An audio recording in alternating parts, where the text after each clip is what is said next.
آپ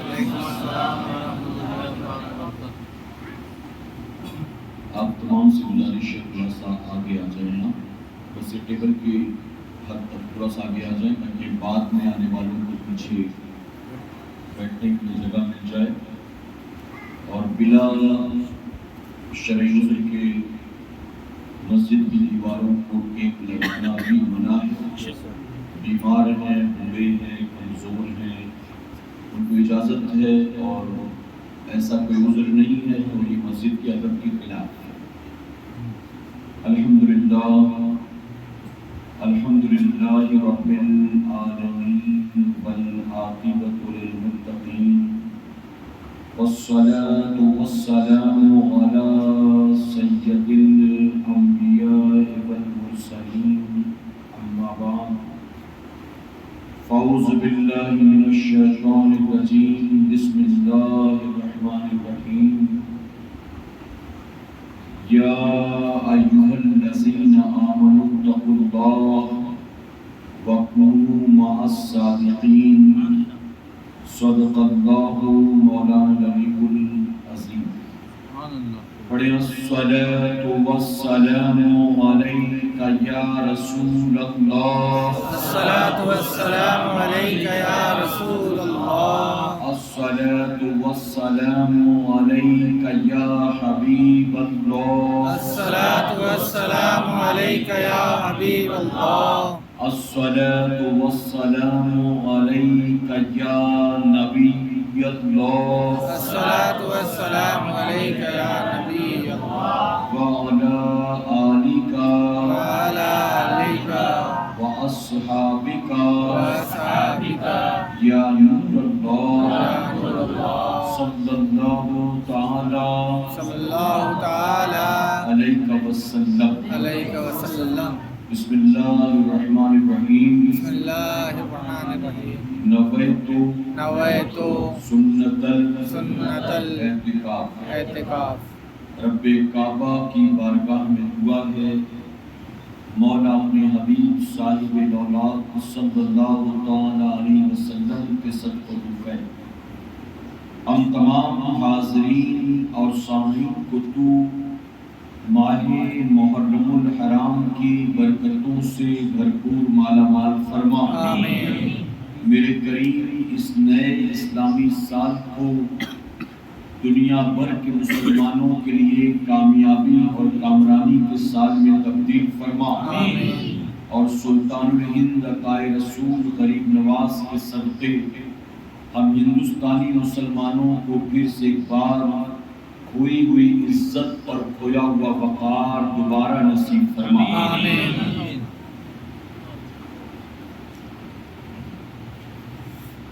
جو دہکتی ریت کے بستر پہ سویا وہ حسین، جو دہکتی ریت کے بستر پہ سویا وہ حسین، جس نے اپنے خون سے دنیا کو دھویا وہ حسین، جو جوان بیٹے کی میت پہ نہ رویا وہ حسین، اپنا سب کچھ کھو کے پھر بھی کچھ نہ کھویا وہ حسین، مرتبہ اسلام کا جس نے دوبالا کر دیا، مرتبہ اسلام کا جس نے دوبالا کر دیا، خون نے جس کے دو عالم میں اجالا کر دیا۔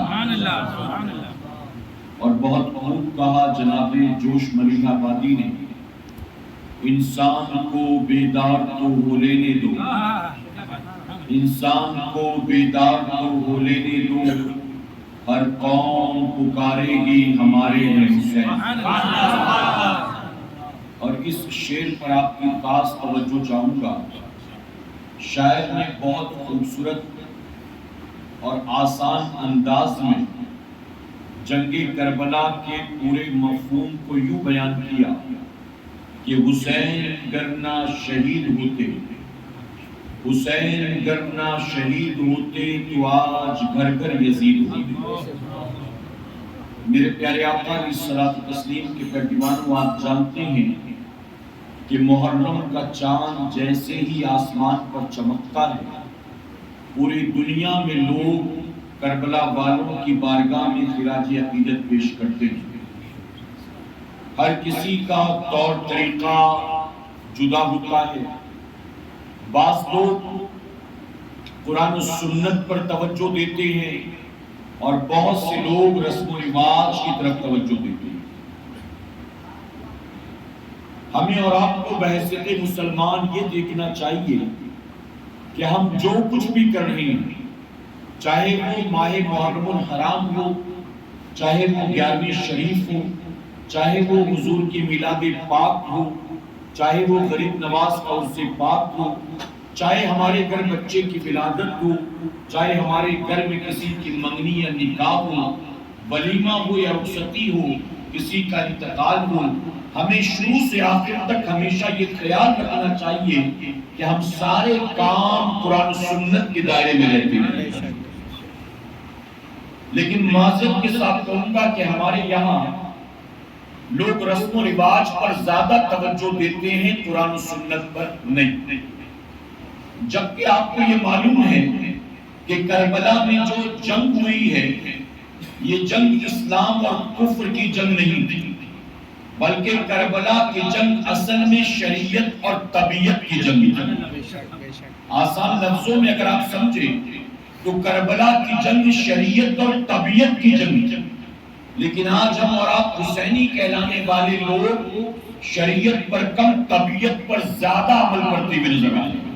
غلط تو نہیں کہہ رہا ہوں، میں آپ کو مثال دیتا ہوں۔ ہمارے یہاں 1 تاریخ سے لے کر 11-12 تاریخ تک ذکر حسین کی محفل سجتی ہے۔ جہاں 12 دن کی 11 دن کی نہیں ہوتی ہے، وہ جیسے آج یہ محفل سجی ہے ایسے کربلا والوں کے نام پر محفل سجا لیتے ہیں۔ اسی طرح سبیلیں لگائی جاتی ہیں، نیازیں تقسیم کی جاتی ہیں، شربت بنایا جاتا ہے، کھچڑا پکایا جاتا ہے۔ یہ سارے کام ہم اور آپ کربلا والوں کے نام پر کرتے ہیں۔ کچھ لوگ علاوے کودتے ہیں، کچھ لوگ تعزیہ بناتے ہیں، تعزیہ گھماتے ہیں، تعزیہ بیوی بچوں کو لے جا کر دکھاتے ہیں، کہیں پر علم بٹھایا جاتا ہے، علم گھمایا جاتا ہے، کہیں ڈھول نگاڑا بجایا جاتا ہے، کہیں میلہ لگایا جاتا ہے، کہیں گھر کے بچوں کو غبارے، کھلونے، حلوے پراٹھے پلائے جاتے ہیں۔ یہ ساری چیزیں جو میں نے آپ کو گنائی ہیں، یہ ہم اور آپ سب کربلا والوں کے نام پر کرتے ہیں۔ غلط تو نہیں کہہ رہا ہوں، سب کچھ کربلا والوں کے نام پر کرتے ہیں۔ میرے پیارے آقا علیہ الصلوۃ والتسلیم کے پیروانوں، ہمیں یہ سمجھنا چاہیے کہ ان میں سے کون کون سا کام شریعت کے مطابق ہے اور کون سا کام شریعت کے خلاف ہے، اور ہم یہ جو سب کچھ کر رہے ہیں اس کے کرنے کا اصل مقصد کیا ہے، کیوں کر رہے ہیں سب کچھ، اس کو سمجھنے کی کوشش کریں۔ سب سے پہلا ریزن، ہم جو کچھ بھی کر رہے ہیں یہ کر کے ہم کربلا والوں کی محبت کا ثبوت دے رہے ہیں کہ ہم یزیدی لوگ نہیں ہیں، ہم آپ سے محبت کرنے والے لوگ ہیں۔ تو ہم سب سے پہلے تو محبت اہل بیت کا، محبت امام علی مقام کا، محبت شہدائے کربلا کا ثبوت دیں۔ اور دوسری چیز، ہم یہ سب کچھ کر کے گویا ان بزرگوں کو ایصال ثواب پہنچاتے ہیں۔ یہی ریزن ہوتا ہے نا، یہی مقصد ہے، ایصال ثواب۔ ایصال ثواب کا مطلب آپ جانتے ہیں، ایصال کا مطلب ہے لغوی معنی ہے پہنچانا، ایصال کا مطلب ہے پہنچانا، اور ثواب کا مطلب ہے نیکی، نیک کام۔ میں نے 2 رکعت نماز پڑھی اور میں نے دعا کی اللہ اس کا ثواب میری مرحومہ والدہ کو عطا فرما، تو اسی پروسیس کو کہتے ہیں ایصال ثواب۔ میں نے گھر میں کھانا بنایا، مدرسے کے بچوں کو بلا کر کھلایا، اور میں نے یوں دعا کی اور یہ نیت کی کہ مولا اس کا ثواب میرے مرحوم دادا کو عطا فرما۔ بنایا میں نے، مال میرا خرچ ہوا، دعوت میں نے دی، لیکن مقصد یہ ہے کہ اللہ اس سارے کھانے کا ثواب اللہ میرے مرحوم دادا کو عطا کرے۔ تو اس کا فائدہ کیا ہے؟ اس کا فائدہ یہ ہوتا ہے کہ جب آپ ایصال ثواب کے نام پر کوئی کام کرتے ہیں تو جن کو ایصال کرتے ہیں اللہ ان کو بھی ثواب دیتا ہے، اور جو کرتا ہے اللہ اس کو بھی ثواب عطا فرماتا ہے۔ لیکن پھر یہی واپس آ کر کہوں گا کہ پہلے یہ سمجھنا پڑے گا کہ وہ کام قرآن و سنت کے مطابق ہے کہ نہیں. اگر قرآن و سنت کے مطابق ہے تو دونوں کو فائدہ ہوگا، اور اگر قرآن و سنت کے مطابق نہیں ہے تو جس کی طرف سے کیا اس کو تو کوئی نقصان نہیں ہوگا، لیکن کرنے والے کی قیامت میں پکڑ ہو جائے گی. کرنے والے کا جیسے ہمارے یہاں آپ جنازے میں شریک ہوئے ہوں گے، کئی بار ہوئے ہوں گے. میت کو جیسے ہی قبر میں اتارتے ہیں تکفین کے بعد فوراً اعلان ہوتا ہے کہ مرحوم کے ایصال ثواب کے لیے کل ظہر کے بعد مسجد میں قرآن خوانی ہوگی. اعلان ہوتا ہے جی. مرحوم کے گھر پر مغرب کے بعد عورتوں کے لیے قرآن خوانی کا اہتمام کیا گیا، کل ہوگی پرسوں ہوگی، یہی اعلان ہوتا ہے. ہمارے یہاں مرحومین کے ایصال ثواب کے لیے تیجا کرتے ہیں. تیجے پر کیا کرتے ہیں؟ قرآن خوانی ہوتی ہے، چنے پڑھے جاتے ہیں، تسبیح پڑھی جاتی ہے، پارے پڑھے جاتے ہیں، مدرسے کے بچوں کو یا غریبوں بیواؤں یتیموں کو کھلایا پلایا جاتا ہے. یہی ہوتا ہے. تیجے کے نام پر، 8ویں 10ویں کے نام پر، 40ویں کے نام پر، یا اپنے مرحومین کی برسی کے نام پر ہم یہی سب کچھ کرتے ہیں. لیکن جب سال میں ایک مرتبہ 10 محرم الحرام کو کربلا والوں کی برسی کی تاریخ آتی ہے، امام حسین کی برسی کی تاریخ آتی ہے، ننھے علی اصغر کی برسی کی تاریخ آتی ہے، علی اکبر کی برسی کی تاریخ آتی ہے، اور محمد کے برسی کی تاریخ آتی ہے، حضرت حر کی برسی کی تاریخ آتی ہے، جناب عباس علمبردار کے برسی کی تاریخ آتی ہے. اپنے مرحومین کی برسی کے موقع پر مدرسے کے بچوں کو بلا کر قرآن پڑھائیں، اور سید الشہداء امام علی مقام کی برسی کے موقع پر، نواز رسول کی برسی کے موقع پر ڈھول نگارے بجائے جائیں، میلہ لگایا جائے، کھلونے خریدے جائیں، غبارے بیچے جائیں، رسم و رواج پر عمل کیا جائے، انٹرٹینمنٹ کیا جائے. یہ طریقہ صحیح ہے؟ میں کہتا ہوں اگر ضمیر زندہ ہے، غیرت بیدار ہے، تو اپنے باپ دادا کی برسی پہ نگارے کیوں نہیں بجاتے؟ ناسک کا بینڈ تو بڑا مشہور ہے اور قریب بھی ہے، بلا لیا کرو. کیوں نہیں بلاتے ہو؟ کیوں نہیں بجاتے ہو؟ اپنے مرحومین کو جنت میں لے جانے کے لیے تم وہ کام کرو جو کام قرآن و سنت کے مطابق ہو، اور نواز رسول کے نام پر، اللہ کے محبوبین کے نام پر جن کی قربانیوں کی وجہ سے دین ہم تک آپ تک پہنچا ہے، ان کی برسی کے موقع پر تم انٹرٹینمنٹ کے کام کرو. مرد عورت کی خلط ملت، تعزیے کے چکر لگا رہے ہیں، روٹی اڑائی جا رہی ہے، عورتیں لپسٹک لگا کے بال بکھیر کے جا رہی ہیں دیکھنے کے لیے، بچوں کو گود میں لے جا کر وہاں پکیری دلا دیا، بچہ لوٹا تو پی پی بجاتا ہوا لوٹا، پتا چلا کہ گیا تھا باپ کے ساتھ تعزیہ دیکھنے کے لیے، میلے میں گیا. بتائیے ہوتا ہے کہ نہیں؟ میرے پیارے آقا کے پیٹوانوں کو پھر ایک بار ریپیٹ کروں گا، ایصال ثواب کے نام پر وہ کام جو قرآن و سنت کے مطابق ہے اگر کرو گے، اللہ آپ کو بھی ثواب دے گا، جن کے نام پر کرو گے ان کو بھی ثواب عطا فرمائے گا. اور ایصال ثواب کے نام پر خرافات کرو گے، رسم و رواج پر عمل کرو گے، تو نہ آپ کو کوئی فائدہ ہونا ہے، نہ جن کے نام پر کرو ان کو کوئی فائدہ ہونا ہے، بلکہ کرنے والے کی قیامت میں اللہ پکڑ فرمائے. اب یہاں پڑھے لکھے لوگ بھی موجود ہیں، ہمارے امام صاحب بھی موجود ہیں. میں آپ سے پوچھتا ہوں، ہم جو محفل کرتے ہیں 1 تاریخ سے لے کر 10 11 12 یا جو آج کر رہے ہیں، یہ قرآن و سنت کے مطابق ہے کہ خلاف ہے؟ قرآن و سنت جی کوئی شک ہے؟ کوئی شک ہے کہ یہ قرآن و سنت کے مطابق ہے کہ خلاف ہے؟ ڈاؤٹ ہے لگتا ہے آپ کو؟ یا تو ڈاؤٹ ہے یا تو ڈر ہے کسی نے بولا ہے خالی سننا بولنا نہیں تمہیں، ایسا ہے؟ نہیں. اچھا ہم جو یہ کر رہے ہیں یہ اچھا کام ہے کہ برا کام ہے؟ اچھا کام ہے. اچھا کام ہے نا. ہمیں ان محفلوں میں تو کوئی برائی کا کام نظر نہیں آتا. اس کی وجہ کہ محفل کا آغاز ہوتا ہے تو قرآن کی تلاوت سے، بے شک. سبحان اللہ. محفل کا اختتام ہوتا ہے تو حضور پر صلاۃ و سلام سے. بے شک. تو اس میں تو کوئی خرافات نہیں. تو پتہ چلا یہ اچھا کام، یہ کرنا چاہیے. اس لیے اپنے مرحومین کے ایصال ثواب کے لیے بھی میلاد کی محفل رکھو، اللہ ثواب دے گا. دونوں یہ ثواب کا کام ہے، اچھا کام. اسی طرح ہم جو سبیل لگاتے ہیں، سبیل آپ جانتے ہیں نا؟ جی. جگہ جگہ پر چوک چوراہے پر راستے پر ہم نے بڑے بڑے مٹکے بھر کر رکھ دیے، راہگیروں کو مسافروں کو پانی پلاتے ہیں اس سے، یہ اچھا کام ہے کہ برا کام ہے؟ اچھا کام ہے، 10 محرم کو شربت پلا رہے ہیں، اچھا کام ہے کہ برا کام ہے؟ اچھا کام ہے، روزانہ نیاز بانٹ رہے ہیں محفل میں، اچھا کام ہے کہ برا کام ہے؟ اچھا کام ہے، 10 محرم کو ہم نے کھچڑا بنایا اور لوگوں کو کھلایا، اچھا کام ہے کہ برا کام ہے؟ اچھا کام ہے، تو اس میں تو کوئی خرافات نظر نہیں آتی۔ ڈی جے بجا رہے ہیں، اچھا کام ہے کہ برا کام ہے؟ برا کام ہے، ڈھول نگاڑے پیٹ رہے، اچھا کام ہے کہ برا کام ہے؟ برا کام ہے، میرے نبی نے فرمایا عورت کا صحن میں نماز پڑھنے سے بہتر ہے کہ وہ اندر والے کمرے میں نماز پڑھے۔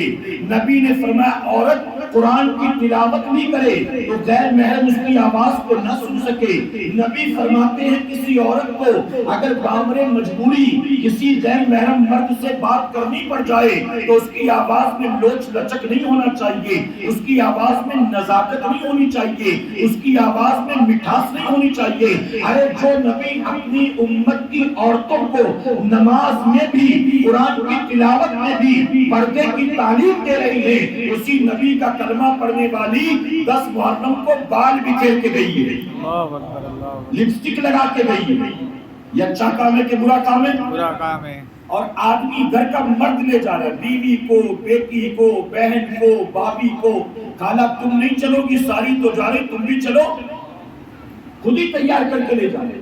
حضور اکرم صلی اللہ علیہ وسلم نے فرمایا، غور سے سنیے گا، میرے آقا فرماتے ہیں جس شوہر کی موجودگی میں اس کی بیوی بن سمر کر گھر سے نکلتی ہو اور غیر محرم مردوں سے مسکرا مسکرا کر باتیں کرتی ہو، آقا فرماتے وہ مرد دیوس ہے۔ اللہ اکبر، اب دیوس کو اردو میں کیا کہتے ہیں اگر میں کہوں گا نا تو ایک طرح کی گالی ہوگی، لیکن انگریزی میں اسے پمپ کہتے ہیں، پمپ یعنی جو عورتوں کی خرید فروخت کا کام کرتا ہے، جو پیسے لے کر عورتیں ارینج کرتا ہے نا۔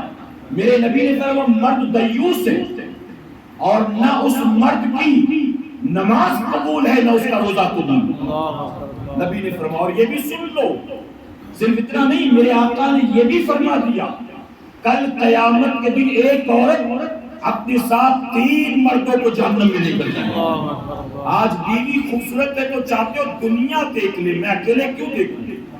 میں بتا دوں، اور گھر کی ساس بھی ننند بھی وہ سب بھی یہ پسند کرتی ہیں کہ کیوں نہ دکھا دوں پوری دنیا کو کہ ہمارے گھر کی بہو کتنی خوبصورت ہے۔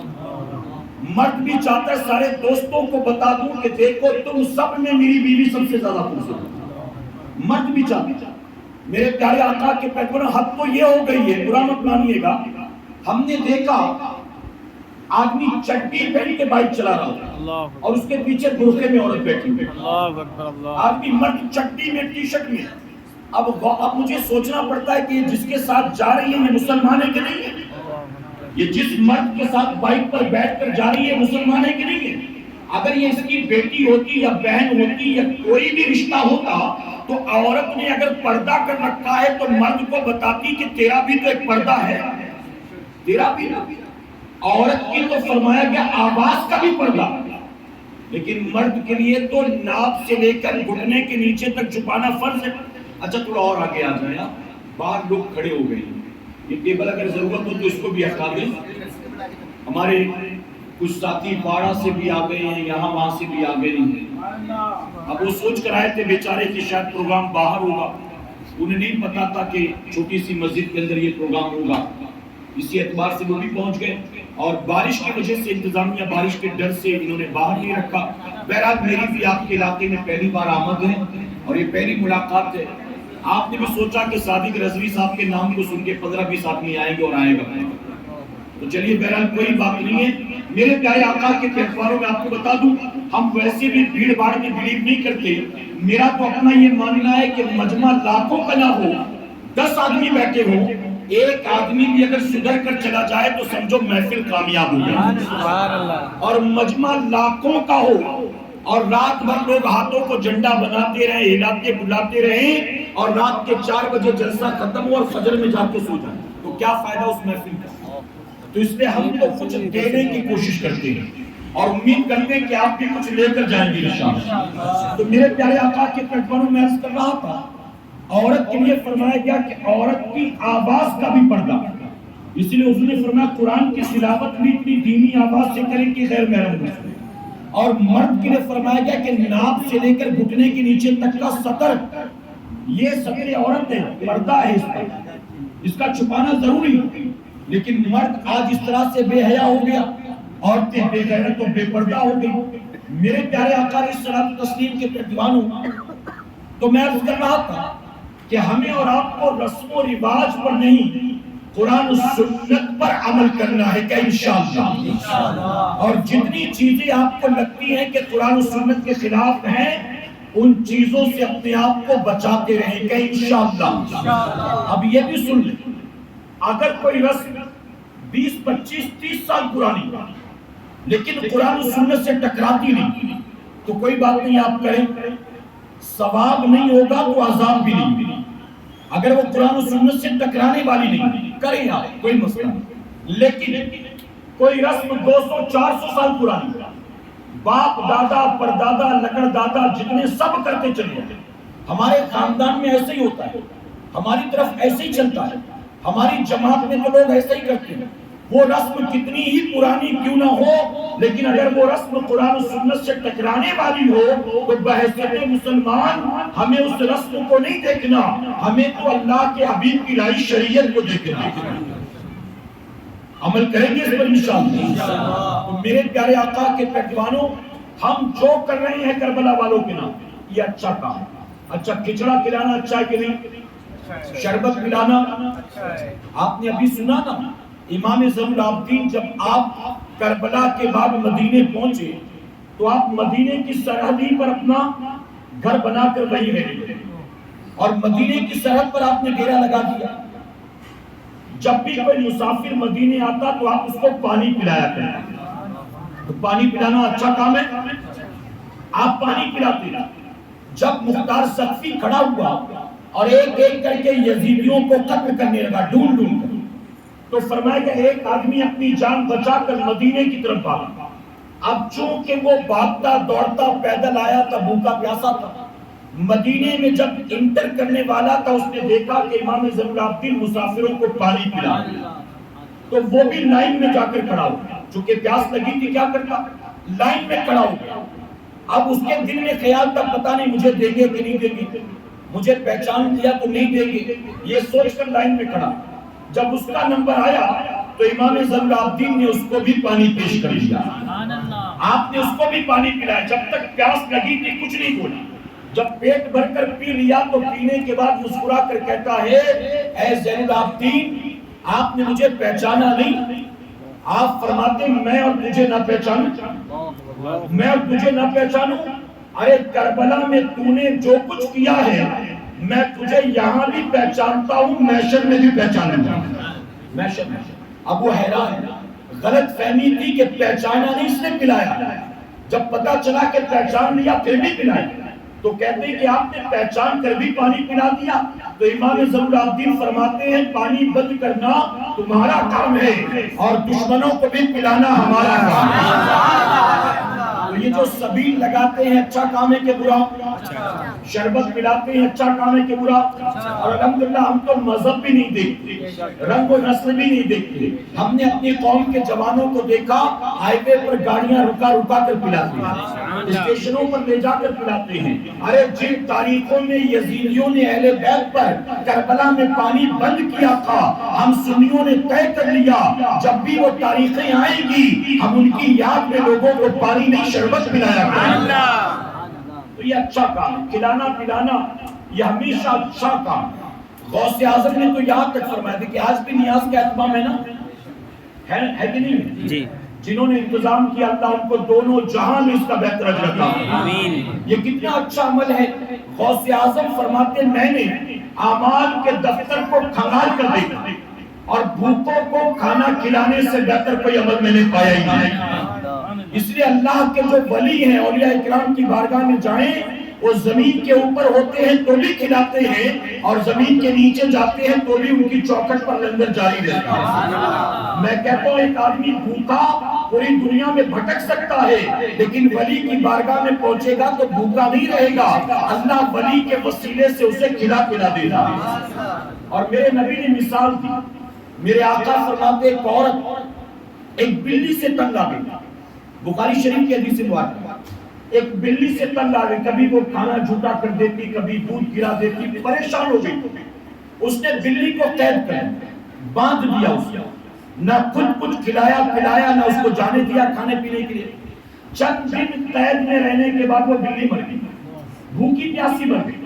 حضور اکرم صلی اللہ علیہ وسلم فرماتے جب اس عورت کا انتقال ہوا تو رب نے فرمایا کہ اے اللہ، اے بندی، تو نے ایک بے زبان جانور کو بھوکا پیاسا مارا ہے، اب اس کے عوض تجھے جہنم میں داخل کر۔ ایک بے زبان جانور کو نہ کھلایا نہ کھانے دیا، جا جہنم۔ اور اسی بخاری شریف میں میرے آقا نے دوسری مثال پیش کی، فرماتے ایک فاحشہ عورت، رقاصہ، ناچنے والی، لوگوں کی محفل میں جاتی، ناچتی گاتی، جسم کی نمائش کرتی، یہی اس کا پیشہ کاروبار۔ فرماتے ایک مرتبہ وہ چلی جا رہی تھی کسی دولت مند کی محفل میں ناچنے گانے، اس کی نظر پڑی راستے میں ایک کتا پیاس سے تڑپ رہا، جب اس نے دیکھا تو کتے کی زبان باہر تھی، سانسیں تھمنے والی تھی، دھڑکنیں رکنے والی، یقین ہو گیا کہ اس کو پانی نہیں ملا تو مر جائے۔ فوراً یہاں وہاں دوڑی، پانی تلاش کیا، دور ایک کنواں تھا، وہ کنویں پر بھاگ کر گئی، اندر جاتا تو پانی تو تھا لیکن نہ کوئی ڈول نہ رسی نہ برتن، اب نکالے کیسے؟ پریشان اللہ نے اس کے ذہن میں یہ بات ڈالی، اس نے اپنے دوپٹے کو نکالا اور دوپٹے کو نکال کر کنویں کی منڈیر پر لیٹ گئی اور اندر دوپٹے کو لٹکا دیا۔ جب دوپٹے کا ایک کونا پانی کے اندر پہنچا تو تھوڑا سا پانی اپنے اندر جذب کر لیا، اب وہ اسے باہر کھینچتی ہوئی واپس آتی ہے، دوڑتی ہوئی آئی، ایک ہاتھ سے کتے کے منہ کو پکڑا، ایک ہاتھ سے اس کے منہ میں پانی کو نچوڑا، چند قطرے پانی کے جب اس کے حلق کے نیچے اترے، سانسیں بھی درست ہو گئی، دھڑکنیں بھی ٹھیک ٹھاک چلنے لگی، اب وہ کتا اٹھا چلنے لگا، اب وہ عورت خوش ہو کر چلی گئی کہ میں نے چلو آج تو کوئی نیکی کا کام کیا۔ پھر زندگی بھر ناچتی گاتی رہی، لیکن جب اس عورت کا انتقال ہوا تو حضور اکرم صلی اللہ علیہ وسلم فرماتے ہیں رب نے فرمایا کہ تو میری بندی ہو کر ایک ادنا مخلوق پر رحم کرے اور میں رحمان و رحیم ہو کر تجھ پر رحم نہ کروں۔ تو نے کتے کو پیاس سے مرنے سے بچایا، جب میں نے تجھ کو جہنم کی آگ سے بچانا۔ حضور اکرم صلی اللہ علیہ وسلم فرماتے ہیں اللہ نے اس کو جنت میں داخل کر دیا۔ پتا چلا مسلمانوں ہی کو کھلانے پلانے پر ثواب نہیں ہے، انسانوں ہی کو کھلانے پلانے پر ثواب نہیں ہے، چرند پرند کو کھلا دو اللہ اس پر بھی ثواب عطا فرماتا ہے۔ ارے مچھلیوں کو کھلا دو، چیٹیوں کو ایک چٹکی آٹا دے دو اللہ اس پر بھی ثواب عطا فرماتا ہے۔ اور یہ صوفیاء کا مطلب یا اولیاء کا مطلب تو اس میں کوئی خرابی نظر نہیں آتی، لیکن علاوہ اس کے باقی جتنی چیزیں میں نے گنائی، نوحہ، مرثیہ، ماتم، علاوہ، میلہ، علم، تعزیہ، یہ ساری چیزیں آپ غور کریں کیا اس میں سے کچھ قرآن و سنت کے مطابق ہے؟ اگر نہیں ہے تو طے کر کے اٹھنا، آج کے بعد وہی کریں گے جو کام قرآن و سنت کے مطابق ہے انشاءاللہ۔ میرے پیارے آقا علیہ الصلوۃ والتسلیم کے پیروانوں، میں نے شروع میں آپ کو بتایا امام حسین یزید کے مقابلے پر کیوں آئے؟ یزید طبیعت کا رسیہ اور امام حسین شریعت کے شہدائی۔ یزید کو اللہ رسول کے فرمانوں سے زیادہ اپنے نفس سے محبت تھی، اپنی دلی خواہشات سے محبت تھی، اور امام حسین کو اپنی جان سے زیادہ میرے نبی کی شریعت سے محبت۔ امام حسین کربلا میں اس لیے نہیں آئے تھے کہ قیامت تک میرے نام کی محفل سجے، قیامت تک میرے نام پر علم بٹھائے جائیں، چندے وصولے جائیں، کھچڑے بنائے جائیں، شربت پلایا جائے، اس لیے نہیں آئے تھے کہ لوگ میرے نام کی منقبت لکھیں، لوگ میری تعریفیں کریں۔ حسین کربلا میں اس لیے آئے تھے میرا سر کٹتا ہے تو کٹ جائے لیکن قیامت تک کے لیے نانا کے دین کا پرچم بلند ہو۔ امام حسین دنیا کے لیے نہیں آئے تھے، دین کے لیے آئے تھے. اور یزید کس کے لیے آیا تھا؟ جی یہ میرے خیال سے محرم کا پہلا پروگرام ہے کیا؟ پہلی بار محرم میں بیان سن رہے ہیں. آپ کو تو ایسا لگتا ہے بالکل بلائنڈ ہے، کچھ پتہ ہی نہیں ہے. آپ کو تو زیرو سے پڑھانا پڑے گا یار. یزید کا مقصد دنیا، خلافت، تخت و تاج، مال و دولت، سلطنت، حکومت، فوج، ہتھیار. اور امام حسین کا مقصد صرف نانا کا دین، شریعت، نماز، قرآن، صرف یہی مقصد. آج بہت سارے غیر مقلدین، ایک فرقہ ایسا ہے جو یزید کی بڑی حمایت کرتا ہے. آپ کو سن کر تعجب ہوگا، آپ کو شاید پتہ ہی نہیں ہوگا. ایک لکھنے والے بدبخت نے یہاں تک لکھا اپنی کتاب میں کہ کربلا میں جو کچھ ہوا یزید کی کوئی غلطی نہیں تھی، سارا قصور امام حسین کا ہے. اور جسٹیفائی کیسے کرتا جانتے ہو اپنی بات کو؟ اپنی بکواس کو جسٹیفائی کرتا ہے کہ یزید کی غلطی کیا تھی؟ مکے والوں نے بیعت کر لی، مدینے والوں نے کر لی، کوفہ والوں نے کر لی، یمن والوں نے کر لی، شام والوں نے کر لی، سب نے بیعت کر لی تھی. اگر حسین بھی بیعت کر لیتے تو کربلا کی جنگ ہی نہیں ہوئی. وہ کہتا ہے جب سب نے کر لیا تھا، ایک حسین نے نہیں کیا، اس کی وجہ سے کربلا کی جنگ ہوئی. اگر حسین بیعت کر لیتے، عباس علمبردار کو شہید نہ کیا جاتا، امام قاسم کو شہید نہ کیا جاتا، علی اکبر علی اصغر کو شہید نہ کیا جاتا، تو جو کچھ کربلا میں ہوا سارا قصور امام حسین کا تھا. معاذ اللہ، یزید کی کوئی غلطی نہیں تھی. ہم کہتے ہیں ظالموں، حسین کو مشورہ دینے والوں، کس سے بیعت کرنی تھی کس سے بیعت نہیں کرنی تھی یہ تو بہتر جانتا ہے کہ میرے امام بہتر جانتے تھے. سب سے پہلے بتا تو ان کا امام ہے کہ وہ تیرے امام ہے؟ اگر تو انہیں اپنا امام مانتا ہے تو امام تیری سنے گا کہ تجھے امام کی سننا ہے. ہم سنیوں کا حال کیا ہے جانتے ہو؟ الحمدللہ ہم سنیوں کا موقف وہی ہے جو ہمارے ان ائمہ کا ہے. امام حسن نے جناب امیر معاویہ سے بیعت کی، ہم اسے تسلیم کرتے ہیں. اور جناب امام حسین نے یزید سے بیعت نہیں کی، ہم قیامت تک اس کو امیر المومنین نہیں مانتے. جس سے صلح کی امام حسن حسین نے ہماری بھی صلح ہے، اور جس سے جنگ کی امام حسین نے ہماری بھی جنگ ہے. یہی موقف ہمارا. ہم کہتے ہیں ظالموں، امام حسین کو مشورہ دیتے ہو، اپنی امیر المومنین یزید کو مشورہ دے دو. تم کہتے ہو جب سب نے بیعت کرنی تھی، ایک حسین بھی کر لیتے تو کیا جاتا. ہم کہتے ہیں یزید سے بھی تو کہتے کبھی ایک بار کہ جب سب نے بیعت کر لی تھی، ایک حسین نہ کرتے تو تیرا کیا جاتا. 90% لوگ مان رہے ہیں اور 10 آدمی نہیں مان رہے. کوئی فرق پڑے گا؟ کوئی فرق پڑے گا؟ اب اگر سب نے کر لی تھی، تم کہہ رہے ایک امام حسین نہیں کر رہے تھے تو کیوں بزید تھا؟ وہ کہتا سب تو مان ہی رہے، ایک نہ مانے کوئی بات نہیں، لیکن پھر بھی بزید تھا کہ نہیں بیعت کراؤ. کیوں؟ اس کی وجہ یہ ہے کہ اس کا ضمیر یہ کہہ رہا تھا، اس کی غیرت یہ گواہی دے رہی تھی تو جبرن کرسی پر بیٹھ گیا ہے، حقیقت میں اس کرسی کا حق ہے تو امام حسین کا ہے. اور وہ جانتا تھا حسین بیعت کر لیں گے تو میری مخالفت کوئی نہیں کرے گی، اور اگر حسین بیعت نہیں کریں گے تو کرسی ٹک نہیں پائے گی. کب تک یہاں بیٹھا رہوں گا اس کی کوئی گارنٹی نہیں. اس لیے اس نے سوچا کہ امام حسین بیعت کرے، امام حسین بیعت کرے. اچھا زیادہ وقت بھی نہیں ہے اس لیے میں بھی تیزی سے چل رہا ہوں، اور جو اصل باتیں آپ کو سمجھانا ہے اس طرف لے چلتا ہوں. اجازت ہے آپ؟ میرے پیارے آقا کے پیغمبروں، مجھے آپ بتائیں، اگر مان لیجیے آپ جمعہ کی نماز پڑھنے کے لیے اور امام صاحب موجود نہیں ہے مسجد میں، نماز کا وقت ہوا تو ایک ایسا آدمی آ کر یہاں مصلی پر کھڑا ہو گیا جو بالکل کلین شیو، نماز پڑھ لیں گے اس کے پیچھے؟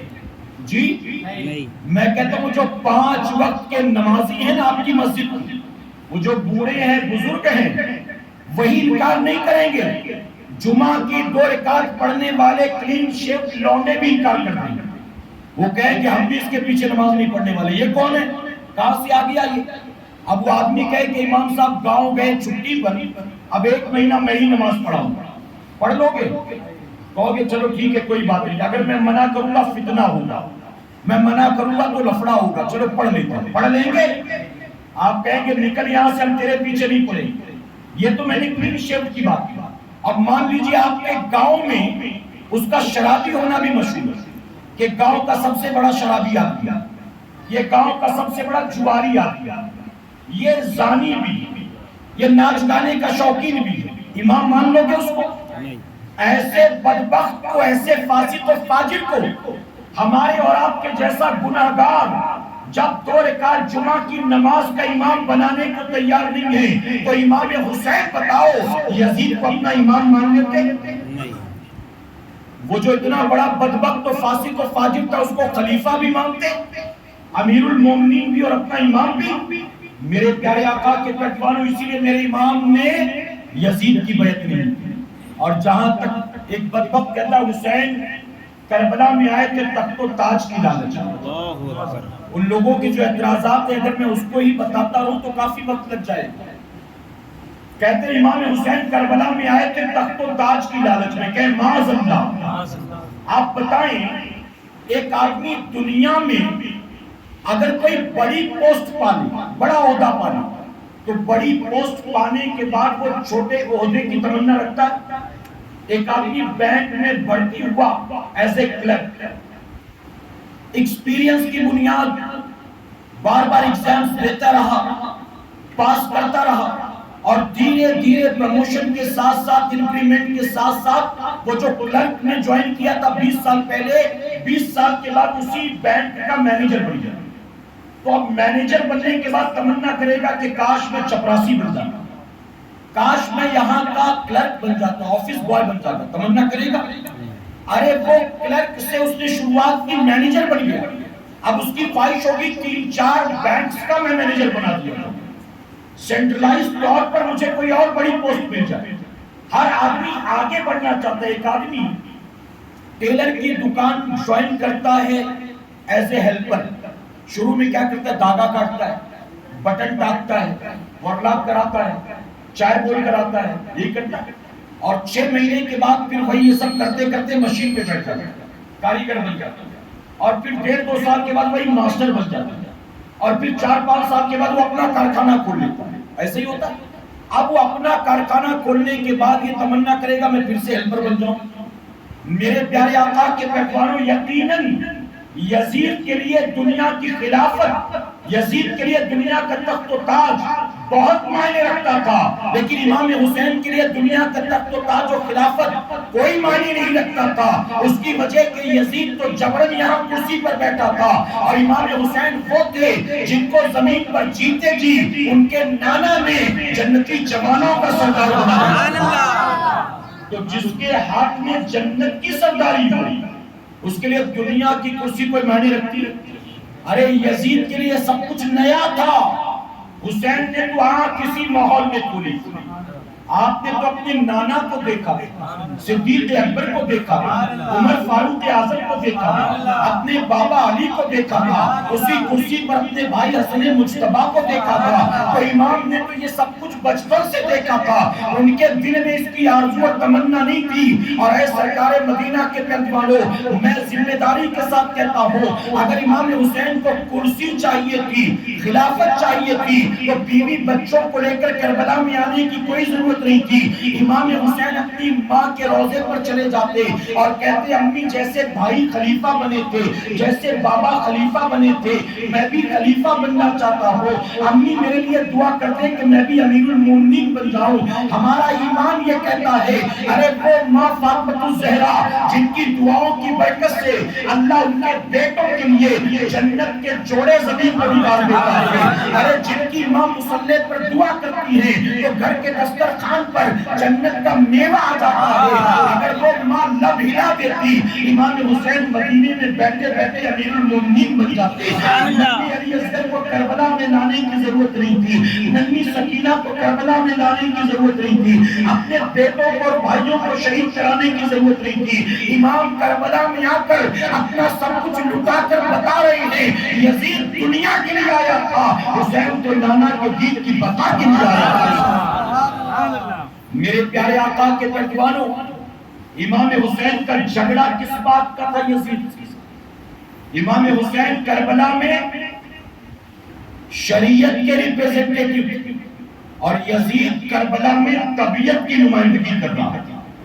یزید کی بدبختی آپ جانتے ہیں، کسی بریلوی کی نہیں، سینکڑوں سال پہلے کے بزرگوں کی کتابیں اٹھا کر دیکھیں، وہ ہسٹورینز جو نہ دیوبند کو جانتے تھے نہ بریلی شریف کو جانتے تھے، وہ تاریخ نگار اپنی اپنی کتابوں میں یزید کا کچا چٹا بیان کرتے ہیں۔ امام طبری تاریخ طبری میں لکھتے ہیں، حافظ ابن کثیر البدایہ والنہایہ میں لکھتے ہیں، یزید وہ پہلا مسلمان تھا۔ توجہ ہے آپ کی؟ اب اصل جو دینا چاہتا ہوں اب آپ کو غور کرنا، یزید وہ پہلا مسلمان تھا جس نے اپنے چہرے سے داڑھی کو مڈایا۔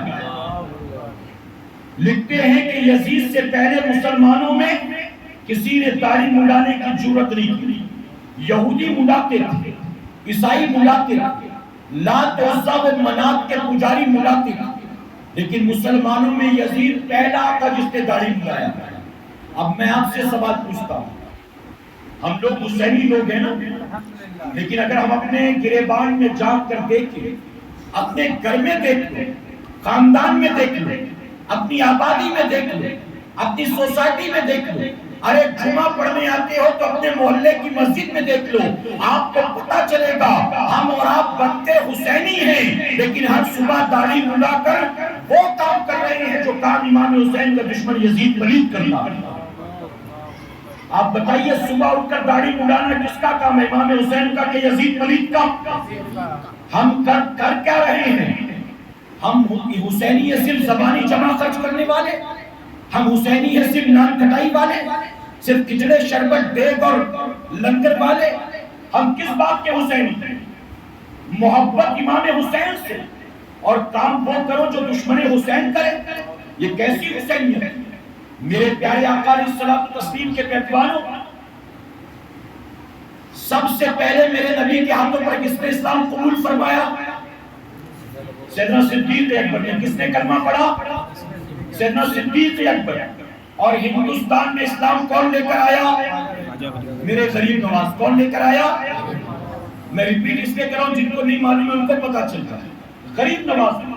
آپ بتائیے صدیق اکبر سے لے کر میرے غریب نواز تک جتنے صحابہ گزرے، تابعین و تبع تابعین اکرام گزرے، جتنے شہداء گزرے، اہل بیت اطہار گزرے، جتنے ائمہ گزرے، جتنے مجددین گزرے، جتنے محدثین گزرے، ارے جتنے صوفی اور اولیاء گزرے، جتنے غوث و خواجہ پیر فقیر مخدوم گزرے، بتاؤ ان میں کوئی ایک بھی داڑھی مڈانے والا تھا؟ کیونکہ وہ جانتے تھے مڈانا دشمن کا کام ہے اور سجانا عاشق کا کام ہے۔ آپ جانتے ہیں ایک مرتبہ میرے آقا کی بارگاہ میں کسی یہودی بادشاہ کا قاصد آیا، کلین شیو، میرے آقا نے جیسے اس کو دیکھا اپنے چہرے مبارک کو پھینک دیا۔ صحابہ اکرام عرض کرتے آقا ان کی طرف توجہ کریں، اپنے بادشاہ کا میسج لے کر آیا، دیکھیں تو صحیح اس کو۔ حضور فرماتے ان کے چہرے پہ داڑھی نہیں۔ صحابہ عرض کرتے آقا یہ مسلمان نہیں ہے، یہ یہودی ہے، مسلمان نہیں ہے۔ میرے نبی فرماتے اگرچہ یہ یہودی ہیں، کیا ان کو پتہ نہیں ہے ان کے نبی موسیٰ مڈانے والے نہیں تھے، سجانے والے۔ یہ اپنے نبی کے نقش قدم پر نہیں ہیں۔ آپ ذرا سوچیں یہودی بھی حضور کی بارگاہ میں آئے اور داڑھی مڈا ہو تو نبی چہرہ پھیر لیتے ہیں۔ اگر قبر میں ہم جب جائیں گے کلین شیو ہو کر اور قبر میں نبی نے چہرہ پھیر لیا، محشر میں نبی نے چہرہ پھیر لیا، صراط پر نبی نے چہرہ پھیر لیا، حوض کوثر پر نبی نے چہرہ پھیر لیا، تو بتاؤ کون سا پیر کام آئے گا، کون سا پارٹنر کام آئے گا، کون سا دوست کام آئے گا، اب کون سا شیخ کام آئے گا؟ ارے نبی جس سے چہرہ پھیر لے، میں ذمہ داری کے ساتھ کہتا ہوں بڑا سے بڑا ولی بھی اس کے کام آنے والا نہیں۔ ہم کہیں حسینی، میں کہتا ہوں پرابلم کیا داڑھی رکھتی ہے؟ میں کسی مدرسے میں پڑھاتا نہیں، میں کسی مسجد میں امامت نہیں کرتا، میں کارپوریٹ ورلڈ سے جڑا ہوا ہوں۔ میری آفس کے باس سے لے کر پیون تک سارے نان مسلم، اور میں داڑھی والا مسلمان ان کے درمیان نوکری کرتا ہوں۔ میرے پیارے آقا کے پیروانوں یاد رکھنا، داڑھی رکھنے سے عزت کم نہیں ہوتی، ارے داڑھی رکھنے سے اللہ غیروں کے دل میں بھی عزت پیدا کرتا ہے۔ میں ذمہ داری کے ساتھ کہتا ہوں آج اگر آپ کو لگتا ہے داڑھی رکھ لیں گے تو نوکری کون دے گا، داڑھی رکھ لیں گے تو بیٹی کون دے گا، داڑھی رکھ لیں گے تو پارٹی مال دینا بند کر دے گی، داڑھی رکھ لیں گے تو کسٹمر آنا بند ہو جائیں گے، میں کہتا ہوں یہ سارے شیطانی وسوسات ہیں۔ دنیا میں روزانہ جو مرنے والے ہیں وہ بھوک پیاس سے داڑھی والے ہی نہیں مر رہے ہیں، بلکہ میں ذمہ داری کے ساتھ کہتا ہوں حضور کی سنت سمجھ کر اپنے چہرے پر سجاؤ۔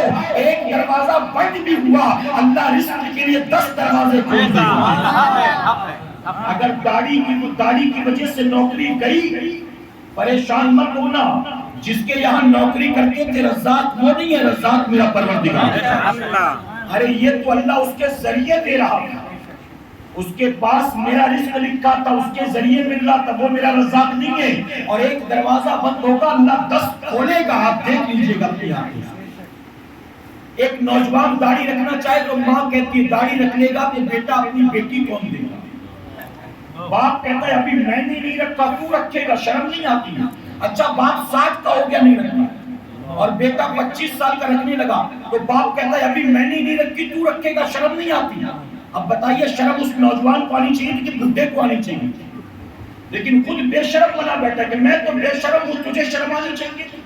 میرے پیارے آقا کے پیغمبروں یاد رکھیں اگر کسی کانوینٹ میں پڑھی لکھی لڑکی کے لیے، اگر کسی فیشنیبل بیوی کے لیے، اگر انگریزی بولنے والی لڑکی کے لیے آپ داڑھی منڈاؤ گے تو ممکن ہے کہ وہ نکاح میں آپ کے آ جائے، لیکن اگر حضور کی سنت سمجھ کر آپ داڑھی سجاؤ گے اللہ کا وعدہ ہے اللہ جنت میں نکاح میں 70 ہوئے عطا فرمائے گا۔ تو یہاں کی ایک ماڈرن پیاری ہے کہ جنت کی 70 حوریں پیاری ہیں، فیصلہ آپ کا، آپ ڈیسائیڈ کریں۔ میرے پیارے آقا کے پیغمبر برا نہ مانیں، کچھ لوگوں کو باتیں تلخ لگتی ہیں اور میں اسی لیے ایک بات اور کہہ دوں آپ سے برا نہ مانیے گا، جن کے داڑھی نہیں ہے وہ ناراض نہ ہو میری یہ باتیں سن کر، دراصل میں تقریر کو مٹھائی نہیں بلکہ دوائی سمجھتا ہوں۔ یہ مٹھائی نہیں ہے جو بمبئی سے آپ کے لیے لے کر آیا ہوں، میں تو بمبئی سے آپ کے لیے دوائی لے کر آیا ہوں، اور یہ طرح طرح کے مریض میرے سامنے بیٹھے ہیں اور میں اپنی پوری تقریر میں ہر مریض کا علاج کرنے کی کوشش کرتا ہوں۔ یہ داڑھی منڈانا ایک مرض ہے، جھوٹ بولنا ایک مرض ہے، فلمیں دیکھنا ایک مرض ہے، نمازیں چھوڑنا ایک مرض ہے، بوڑھے ماں باپ کو جھڑکی دینا ایک مرض ہے، جھوٹے وعدے کرنا یہ مرض ہے۔ یہ سارے جو مرض ہیں ہم تقریر کے ذریعے ایسے مریضوں کا علاج کرنے کی کوشش کرتے ہیں۔ اب دوسری چیز جو یزید کے اندر، یزید جمعہ کی 2 رکعت کا نمازی تھا اور امام حسین نماز پڑھتے بھی تھے اور پڑھاتے بھی تھے۔ مدینے میں آپ امامت فرماتے ہیں۔ اب آج بتائیے اکثریت ہماری 5 وقت پڑھتی ہے کہ 2 وقت کی نمازی ہے جی، اور کہلانے کو ہم حسینی لوگ۔ جمعہ کی 2 رکعت پڑھ کر جو بھاگا تو پھر اگلے ہفتے آ گیا۔ اتنی جلدی میں ہوتا ہے کہ کوئی گھڑی وضو خانے پہ بھول کے بھاگ گیا، کوئی دوسرے کی چپل پہن کے نکل گیا، اور کوئی کچھ نہیں ہوا تو مسجد کی ٹوپی لے کے چلا گیا۔ غلط تو نہیں کہہ رہا ہوں، ایسا لگتا ہے کہ مسجد میں نہیں آیا تھا قید میں آ گیا۔ اچھا وہ مسجد وضو خانے پہ گھڑی بھول کے گیا، امام صاحب پریشان ہے، نشانی بتا کے لے جاؤ، اس کو پڑھی نہیں ہے اتنی جلدی میں تھی۔ اور اچھا ٹوپی پہن کر جو چلے جاتے ہیں نا، کچھ دور جانے کے بعد ان کو احساس ہوتا ہے کہ اب مسجد کی ٹوپی سر پہ رہے تو سوچتا ہے کہ اتنی مشکل سے تو بھاگا تھا، اب پھر واپس پہنچ جائے اگلے ہفتے جاؤں۔ اب اگلے ہفتے آتا ہے تو وہ گھر پہ چھوڑ کے آتا ہے نئی والی پہن کے جاتی ہے۔ ایسا ہی ہوتا ہے کہ نہیں ہوتا ہے؟ میرے پیارے آقا کے پیغمبروں تو ہفتے میں ایک بار جمعہ کی 2 رکعت پڑھنا یزید کا کام ہے اور 5 وقت پڑھنا یہ امام حسین کا کام ہے۔ حافظ ابن کثیر لکھتے ہیں جب فجر کی اذان ہوتی تھی تو یزید اپنے بستر پر شراب کے نشے میں دھت پڑا ہوتا تھا اور امام حسین اپنے گھر سے نکل کر مسجد میں جا کر اللہ کا سجدہ کرتے تھے۔ تو پتا چلا فجر میں پیر پسارے سونا یزید کا کام ہے اور فجر میں اٹھ کر اللہ کا سجدہ کرنا امام حسین کا کام ہے۔ آج طے کر کے جائیں کہ ہمیں کیا کرنا ہے، کریں گے انشاءاللہ۔ اسی طرح 2 باتیں اور عرض کروں گا، اجازت ہے آپ کو؟ چونکہ پہلے یہ اعلان ہو گیا کہ اذان ہوگی 9 بجے اور جماعت ہوگی 9:15 اور اس کے بعد پھر نیاز۔ تو انشاءاللہ 9 سے پہلے گفتگو کو مکمل کروں گا تاکہ صلاۃ و سلام دعا کے ساتھ 9 بجے پوری محفل ختم ہو جائے. اجازت آپ کی؟ تاکہ تمہیں میری باتیں سمجھ میں آ رہی ہیں؟ اسی طرح ساری تاریخ کی کتابوں میں یزید کا ایک اور عیب لکھا ہے جب رات ہوتی تو یزید کے کمرے سے ناچ گانے کی آواز آتی. یزید ڈھول گھنگرو کا شوقین تھی. باقاعدہ حافظ ابن کثیر نے لکھا یزید کے محل میں تنخواہ پر ناچنے والی رکھی گئی تھی. ڈھول بجانے والے، طبلے والے، ہارمونیم والے سینکڑے پر تھے. اتنا شوقین تھا. اور ہر رات شراب و شباب و کباب کی محفل سجتی تھی. اور جب رات ہوتی تو امام حسین کے کمرے سے قرآن کی تلاوت کی آواز آتی. ایک طرف ناچ گانے کی آواز اور ایک طرف قرآن کی تلاوت کی آواز. ہم ہیں قرآن کی تلاوت والے کے ساتھ، لیکن کریں گے جو ناچ گانے والا کرتا. میں جب تقریر کر کے بامبے میں کبھی رات کے 1:30 2 بجے 3 بجے اپنے گھر جاتا ہوں اور مسلم محلوں سے میرا گزر ہوتا ہے تو شاید ہی کوئی ایسی گلی ہو جہاں مسلمان کے گھر سے ناچ گانے کی آواز ہو. اور ہمارے یہاں اگر شادی ہو تو ایک ہفتے تک دروازے پر رکھ کر ڈی جے بجایا جائے. بارات بینڈ باجے کے ساتھ نکلتی ہے. بارات لڑکی والوں کے گھر بم پھوڑتے ہوئے پہنچتی ہے. ایسا لگتا ہے کہ بارات نہیں آ رہی، چور ڈاکو آ رہے، لوٹنے آ رہے. جیسے پہلے ڈاکو گاؤں میں گھستے تھے تو فائرنگ کرتے تھے نا، گاؤں والے ڈر جائیں، گھبرا جائیں. ایسے ہی آج باراتی بھی بم پھوڑتے ہوئے داخل ہوتے کہ ہم لوٹنے آ رہے ہیں، لڑکی والوں کو لوٹ کے لے جائیں. میرے پیارے آقا کے پہلوانوں، رات کی تاریکی میں محل سے ناچ گانے کی آواز یزید کی آتی ہے. اور امام حسین مکے میں ہے تو بھی قرآن کی تلاوت، مدینے میں ہے تو بھی قرآن کی تلاوت، آپ سفر میں ہے تو بھی قرآن کی تلاوت، آپ کربلا میں آئے تو بھی قرآن کی تلاوت. ارے 10 محرم کی رات شب عاشور آخری رات ہے زندگی کی، 3 دن کے بھوکے پیاسے ہیں، پھر بھی میرے امام اپنی بیٹی سکینہ کو بٹھا کر قرآن کی تلاوت کر رہے ہیں. اور تاریخ میں آتا ہے کہ جب 10 محرم کو امام حسین کو یزیدیوں نے قتل کر کے ان کے سر کو تن سے جدا کر کے نیزے پہ چڑھا دیا تو حسین کا سر نیزے پہ چڑھ کر بھی قرآن کی تلاوت کر رہا. سنا ہے کہ نہیں سنا آپ نے؟ کتاب اٹھا کر دیکھیں، روایتیں موجود ہیں. کسی عیسائی نے امام حسین کے ہلتے میں ہونٹ دیکھے تو اپنا کان قریب کیا کہ یہ ہوا سے ہل رہے ہیں کہ کیا کہہ رہے ہیں. سر نوکے نیزہ پر اپنے کان کو قریب کیا، آنکھیں پھٹی رہ گئی، ہونٹ ہوا سے نہیں ہل رہے تھے. نیزے پہ چڑھ کر امام حسین قرآن کی تلاوت کر رہے ہیں. کتنے یہودیوں عیسائیوں نے اسی وقت گواہی دی، شہادت دی کہ جو نوکے نیزہ پر چڑھ کر قرآن کی تلاوت کرتا ہو اس بات کی وہ ضمانت دیتا ہے کہ جب وہ زندہ ہے تو یقیناً اس کا نانا بھی مر کے اس کا نانا بھی زندہ ہے اور کلمہ پڑھ کر وہ مسلمان ہوتے ہیں. تو یزید کو ناچ گانا پیارا ہے، حسین کو قرآن کی تلاوت پیارا. آج ہمارے یہاں کیا ہو رہا ہے؟ میرے آقا صلی اللہ علیہ وسلم نے فرمایا ایک گھر جس سے ناچ گانے کی آواز آتی ہے اس کے آس پاس موجود 40 گھروں سے اللہ کی رحمت کو اٹھا لیا جاتا. ایک گھر، سامنے کے 40 پیچھے کے 40 کتنے ہوئے؟ دائیں کے 40 بائیں کے 40 کتنے ہوئے؟ اچھا یہ جو 160 تھے یہ نہیں بجا رہے تھے، بجا تو ایک رہا تھا لیکن سب کے گھر سے رحمت اٹھا لی گئی ایک کی وجہ سے. اب ذرا سوچیں کہ ایک گھر میں بجے تو 160 گھروں سے رحمت اٹھا لی جائے اور جہاں پورے محلے کا گھر سنیما گھر بنا ہوا ہو اس محلے پر اللہ کی رحمت کا نزول ہوگا، وہاں آبادی پر اللہ کی برکت کا نزول ہوگا. تو طے کر لو ناچ گانا یزید کو پیارا، آج سے ناچ گانے سے نفرت کریں گے انشاءاللہ. میں تو کہتا ہوں اب تو ٹی وی بھی آن نہیں کرنا، لوگوں کی جیبوں میں 12 ہزار 18 25 ہزار کے موبائل موجود اور اس میں کئی جی بی گانے بھر رکھے ہوئے، کان میں لگا کر بائک پہ جا رہا ہے تو بھی سن رہا ہے، ٹرین میں بس میں جا رہا ہے تو بھی سن رہا ہے، کارخانے میں بیٹھا دکان میں بیٹھا تو بھی بج رہا ہے. آپ بتائیے کیا اللہ رحمت کا نزول فرمائے گا؟ تو اس سے اپنے دل میں نفرت پیدا کریں گے انشاءاللہ۔ آخری بات، تمام تاریخ لکھنے والے لکھتے ہیں یزید شراب کا عادی، شرابی تھا، اور امام حسین نمازی تھا۔ یزید شرابی تھا۔ آپ بتائیے ہمارے مسلمانوں کی آبادی میں کیا آج کے دور میں شراب پینے والے لوگ موجود نہیں ہیں؟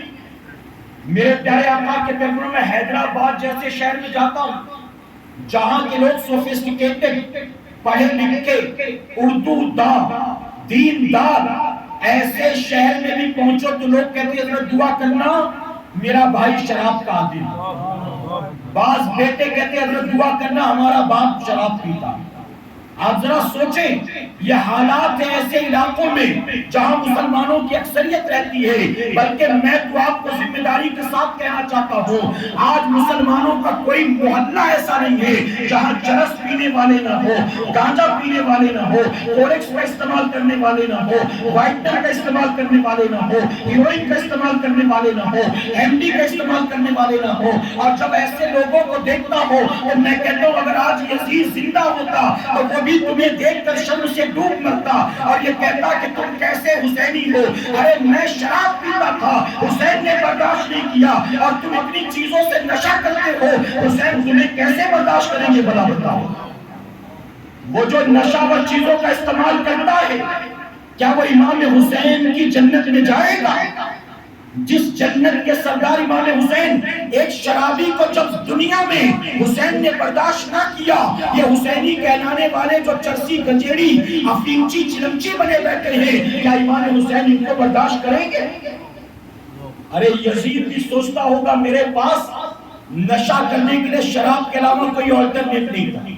صبح کرنا ہو تو بھی شراب، شام کرنا ہو تو بھی شراب، غم میں ہو تو بھی شراب، خوشی ملے تو بھی شراب، میرے پاس شراب کے علاوہ کوئی آپشن نہیں تھا۔ حسینیوں تمہارے پاس تو کئی چیزیں آ چکی ہیں، میں تو پیتا تھا، تم تو سونگھ کے بھی نشہ کر لیتی، تم تو انجیکشن سے بھی نشہ کر لیتی، تم تو بام کی بوتل چاٹ کے نشہ کر لیتی، تم تو دوا پوری کھانسی کی دوا پی کر نشہ کر لیتے ہو، تو تم کیسے کیسے نشے کی چیزیں ایجاد کیے ہوئے ہو؟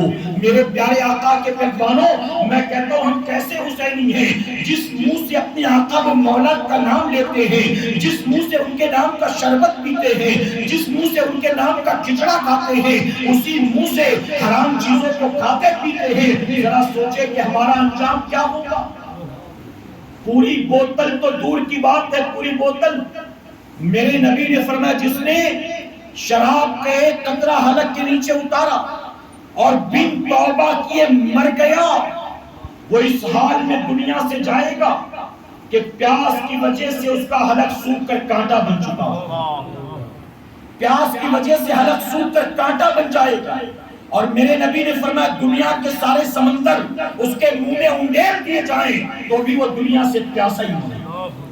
آج جوان ہو، ہٹے کٹے ہو، دوستوں کے چکر میں، کاروبار کو ایکسپانڈ کرنے کے چکر میں، پارٹی کو خوش کرنے کے چکر میں، کارپوریٹ فیلڈ میں ہو تو اپنے سینئر اور باس کو خوش کرنے کے چکر میں، کوئی لڑکی کو راضی کرنے کے چکر میں، کوئی شادی بیاہ کی خوشی کے چکر میں شراب پی رہا ہے، کوئی دوستی یاری کے چکر میں شراب پی رہا ہے، ذرا سوچیں کہ آپ کا انجام کیا ہوگا؟ نبی فرماتے دنیا سے پیاسا مرے گا اور جہنم میں جب جلے گا تو وہاں بھی پیاس کی شکایت کرے گا، العطش العطش، مجھے پیاس لگی ہے، مجھے پیاس لگی ہے۔ تو میرے آقا فرماتے فرشتے جہنمی کی کھوپڑی میں جہنمیوں کے جسموں سے بہنے والا خون اور پیپ بھر کر اس کو دیں گے پینے کے لیے۔ وہ پیاس کی وجہ سے کھوپڑی لے گا، لیکن جب دیکھے گا کہ اس میں تو پانی نہیں ہے، اس میں تو خون اور پیپ ہے، بدبو آ رہی ہے، تو وہ فوراً جو ہے بنبنا جائے گا اور کہے گا فرشتوں یہ کیا دے رہے ہو؟ ارے مجھے تھوڑا سا پانی پلا دو۔ تو جانتے ہو فرشتے کیا کہیں گے؟ فرشتے کہیں گے زمین پر اللہ کی حرام کردہ چیز کو تو پیتا تھا، اب یہاں پانی نہیں ملے گا، مجھے پینا ہے تو یہی پینا پڑے گا۔ اور ایک حدیث شریف میں میرے نبی نے فرمایا جہنمی کی کھوپڑی میں فاحشہ عورتوں کی شرمگاہ سے بہنے والا خون بھر کر دیا جائے گا، اور وہ ایسا کھول رہا ہوگا، اس میں ایسی گرمی ہوگی کہ جب مجبوراً منہ کے قریب کرے گا نا تو اس کے چہرے کی پوری چمڑی بھی جل کر اس کے اندر گر جائے گی، اور وہ جب پیاس کی وجہ سے اس کو منہ میں لگائے گا نا تو فرمایا گیا کہ جیسے جیسے وہ خون اور پیپ کے قطرے اس کے حلق کے نیچے اتریں گے، اس کے جسم کے سارے اعضاء کو ساتھ لیتے ہوئے، ہتھیلیوں کو ساتھ لیتے ہوئے شرمگاہ سے نکل جائیں گے۔ آپ سوچیں یہ انجام ہوگا، لیکن آج جانتے میرے نبی نے فرمایا جس دسترخوان پر شراب رکھی جاتی ہے اس پر بھی کھانا بیٹھ کر کھانا حرام۔ ہم بامبے میں کہیں جاتے ہیں نا، اگر سفر میں ہوتے کھانے پینے تو دیکھتے ہیں کہ ریسٹورانٹ ہے، کہ ریسٹورانٹ اینڈ بار۔ کبھی کبھی لوگ کہتے ہیں اپنے کو تو کھانا ہی کھانا ہے نا، لوگ پیتے ہوں گے اپنے کو، کیا ان کے سیپریٹ بیٹھ کر کھانا کھا لیں گے؟ میں ان سے کہتا ہوں یار ہم اندر جا کر کھانا ہی کھائیں گے، لیکن باہر نکلیں گے دیکھنے والا کیا جانے کہ کھا کر آیا ہے پی کر آیا ہے۔ اس لیے میں تو کہتا ہوں کہ کسی ایسے کے ہوٹل میں بھی نہ جایا کرو جہاں پر نان ویج کھانا منع ہو۔ ہم جیسے 10 داڑھی والے جب اندر جاتے ہیں اور ویج کھا کر نکلتے ہیں، دیکھنے والے کو کیا پتا کہ مولانا کیا کھا کر آتا ہے، اس کو تو لگتا ہے کہ مزے سے تقریر میں تو کہتا حرام ہے حرام ہے حرام ہے، اور خود دیکھو اندر سے نور مسلم کھا کے آ گیا، اندر سے لالی پاپ کھا کر آ ہوگا، تندوری کھا کر آ ہوگا۔ اتنا احتیاط ہے دین کے اندر، اتنا احتیاط ہمیں اور آپ کو بھی کرنا ہے کہ انشاءاللہ۔ اب آخری بات، اجازت ہے آپ کو؟ تکے تو نہیں، وقت ہو چکا ہے۔ آخری بات میرے پیارے آقا کہ میری تقریر ادھوری، میرا بیان کمپلیٹ نہیں ہوا، میں نماز پر بول ہی نہیں سکا، میں اولاد کی تربیت پر بول ہی نہیں سکا، میں آپ کے اپنے صبح شام کے معاملات پر بول ہی نہیں سکا، میرے پاس وقت ہی کم ہے۔ آخری بات عرض کروں گا، اجازت ہے آپ کو؟ آپ دل پر ہاتھ رکھ کر مجھے بتائیں یزید کو کتنے ہیں جو محبت سے یاد کرتے ہیں؟ ہم میں کوئی ہے جو یزید کو محبت سے یاد کرتا ہے؟ ہم جب بھی اس کا نام لیتے کہتے ہیں یزید پلید، یزید لعنتی، یزید جہنمی، یہی نام لیتے ہیں۔ اور جب نواسے رسول کا نام لیتے ہیں تو یہ کیا کہتے ہیں؟ امام حسین کہتے ہیں۔ یزید کو یزید پلید کہتے ہیں اور امام پاک کو امام حسین کہتے ہیں۔ اب دل پر ہاتھ رکھ کر مجھے بتاؤ کھڑی کے سنیوں، ہمارا امام یزید ہے کہ ہمارا امام حسین ہے؟ جی امام حسین۔ اگر دل کہتا ہے کہ امام یزید نہیں ہے بلکہ نواسے رسول ہمارے امام ہیں تو طے کر کے اٹھنا، اب ہم یزید کے پیچھے پیچھے نہیں چلیں گے، اب جیئیں گے تو غلام حسین بن کر اور مریں گے تو غلام حسین بن کر۔ جو ہمارا امام ہے ہم نے اس کے پیچھے چلنا ہے۔ کہو امام حسین، امام حسین۔ ایک محرم سے 11-12 تک امام حسین، اور باقی سال کے 358 دن وہ سارے کام کرو جو یزید پلید کرے۔ یہ کیسی حسینیت ہے؟ اگر حسینی ہو تو حسینیت سے محبت کرو، حسین کی سیرت سے محبت کرو، حسین کے کیریکٹر اور نیچر سے محبت کرو، حسین کے شب و روز سے محبت کرو، حسین کے معاملات سے محبت کرو، حسین کے اخلاق و کردار سے محبت کرو، حسین کی تعلیمات سے محبت کرو، حسین کے مشن سے محبت کرو۔ اور اگر یزید سے محبت نہیں کرتے ہو تو یزیدیت سے نفرت کرو، اور یہ طے کر لو آج کے بعد یزید کی طرح نہیں جیئیں گے، اب جیئیں گے تو امام حسین کی طرح جیئیں گے۔ اور میں ذمہ داری لیتا ہوں، امام حسین کی سیرت کو اپنا لوگے، امام حسین کے اخلاق و کردار کو اپنا لوگے، قیامت میں آپ کو یا حسین کہنے کی ضرورت نہیں ہے۔ آپ کو نہیں کہنا کہ میں آپ کا عاشق ہوں، میں آپ کا غلام ہوں۔ اگر ان کی سیرت کے سانچے میں ڈھل گئے، قیامت میں امام حسین خود کہیں گے نانا اس کو بھی آب کوثر پلا دو، محبت کرنے والا نانا یہ صرف کھچڑے کھانے والا نہیں تھا بلکہ یہ تو میرے نقش قدم پر چلنے والا، اس کو حوض کوثر بھی پلاؤ، اپنی چادر کا سایہ بھی عطا کرو، اور نانا اس کو شفاعت کا مژدہ بھی عطا کرو۔ اللہ اپنے حبیب پاک کے صدقے ہمیں آپ کو سب کو کہنے سننے سے زیادہ عمل کی توفیق عطا فرمائے۔ درمیان گفتگو مجھ سے جانے انجانے میں کوئی غلطی خامی رہ گئی، آپ سب کو گواہ بنا کر سچے دل سے توبہ کرتا ہوں، رب میری توبہ قبول فرمائے اور ہماری اس محفل پاک کو میرا کریم قیامت میں ہمارے لیے، ہمارے والدین کے لیے بخشش اور نجات کا ذریعہ بنائے۔ وما علینا الا البلاغ۔ میرے پیارے